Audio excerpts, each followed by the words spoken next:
अयोध्येमध्ये श्री राम मंदिरात आज ध्वजारोहण सोहळा होतोय। पंतप्रधान नरेंद्र मोदी यांच्या उपस्थितीत ध्वजारोहण संपन्न होईल। दुपारी 12 ते 12:15च्या दरम्यान हा मुहूर्त आहे। श्री राम मंदिरात पहिल्यांदाच ध्वजारोहण होणार आहे। विशेष म्हणजे राम मंदिराचं काम हे पूर्णत्वास आलं, याचं द्योतक म्हणून हा ध्वज या राम मंदिरावर फडकवला जाईल। काय वैशिष्ट्य आहे, कोण कोण प्रमुख अतिथी असतील पाहूया आपण। तब्बल 11 किलो वजनाचा भगव्या रंगाचा हा ध्वज असेल।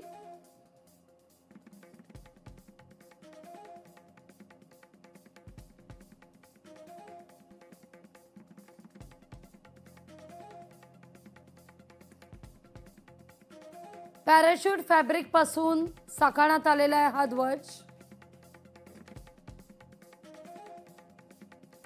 या ध्वजावर सूर्य, ओम आणि कोविदार वृक्षाचं चिन्ह आहे।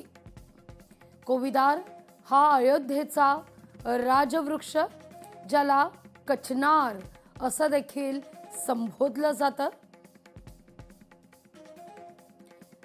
मंदिराच्या 161 फूट उंच शिखरावर 42 फूट स्तंभाची उभारणी करण्यात आलेली आहे।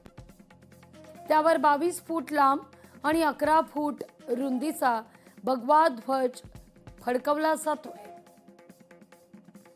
4 ते 5 कारागिरांनी मिळून हा ध्वज साकारलाय।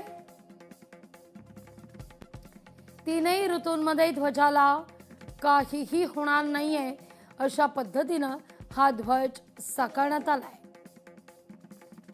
ध्वजात 3 थराचं रेशमी वस्त्र वापरण्यात आलेलं आहे। मंदिरावर ध्वज फडकवणं म्हणजे मंदिराचं सभन्न काम पूर्ण होण्याचं लक्षण आहे।